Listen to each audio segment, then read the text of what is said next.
നാടകാചാര്യൻ തോപ്പിൽ ഭാസിയുടെ ഒളിവ് ജീവിതം വീണ്ടും അരങ്ങിലെത്തുന്നു. 7.5 പതിറ്റാണ്ടിന് ശേഷമാണ് ഷെൽട്ടർ എന്ന നാടകം തിരശ്ശീലയ്ക്ക് മുന്നിൽ എത്തുന്നത്. CPI സംസ്ഥാന സമ്മേളന വേദിയിൽ തോപ്പിൽ ഭാസിയുടെ ജന്മശതാബ്ദിയോടനുബന്ധിച്ച് നാളെ വൈകിട്ട് ആലപ്പുഴ ബീച്ച് മൈതാനിയിലാണ് നാടകം വീണ്ടും അരങ്ങിലെത്തുക.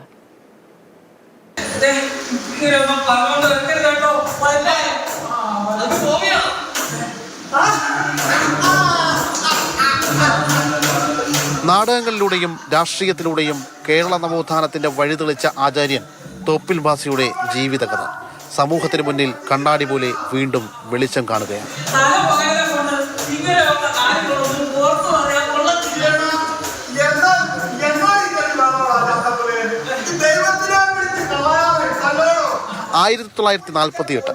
തോപ്പിൽ ഭാസിയുടെ ഒളിവ് ജീവിതത്തിലെ ഒരേട്.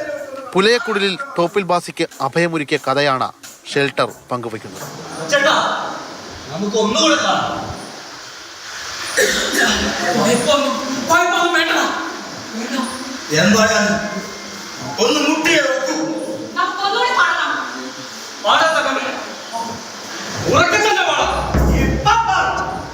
പ്രിയപ്പെട്ട സഖാവിന് അഭയം നൽകിയപ്പോൾ മകന്റെ ജീവനായിരുന്നു ആ പുലയ കുടുംബത്തിന് ത്യജിക്കേണ്ടി വന്നത്.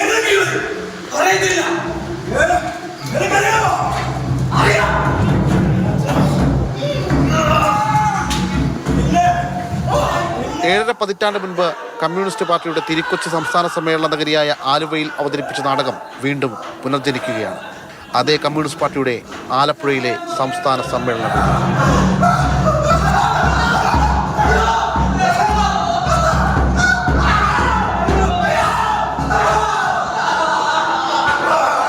ഷെൽട്ടർ എന്ന നാടകത്തിൽ നിന്നുമാണ് ഏറെ പ്രശസ്തമായ മൂലധനം എന്ന നാടകവും പിന്നീട് സിനിമയായി മാറി വലിയ ജനപ്രീതി നേടിയ ആ ഒരു കേരളത്തിൻ്റെ തന്നെ സാംസ്കാരിക ചരിത്രത്തിൻ്റെ ഒരു ഏട് തന്നെ ഉണ്ടാകുന്ന സാഹചര്യം ഉണ്ടായത്.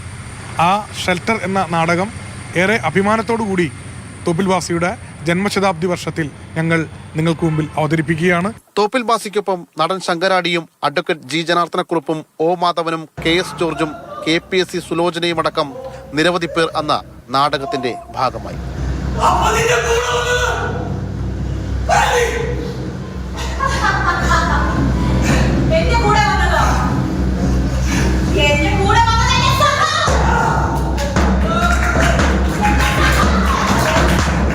റിയൽ വ്യൂ ക്രിയേഷൻസിൻ്റെ നേതൃത്വത്തിലാണ് ഷെൽട്ടർ വീണ്ടും പുനരാവിഷ്കരിക്കുന്നത്. റിയൽ വ്യൂവിൻ്റെ നിരവധി കലാകാരന്മാർ ഈ നാടകത്തിൽ അരങ്ങിലും അണിയറയിലും പ്രവർത്തിക്കുന്നുണ്ട്. സിനിമാ മേഖലയിൽ നിന്നുള്ള സുഹൃത്തുക്കൾ ഈ നാടകത്തിൻ്റെ ഭാഗമാകുന്നുണ്ട്. അങ്ങനെ നിരവധി വിവിധ മേഖലകളിലുള്ള കലാകാരന്മാരുടെ ഒരു സമന്വയമാണ് ഷെൽട്ടർ എന്ന നാടകം. തോപ്പിൽ ഭാസിയുടെ ജന്മശതാബ്ദി വർഷത്തിൽ കലാകാരന്മാരുടെ ആദരവാണ് ഷെൽട്ടറിന്റെ പുനരാവിഷ്കാരം.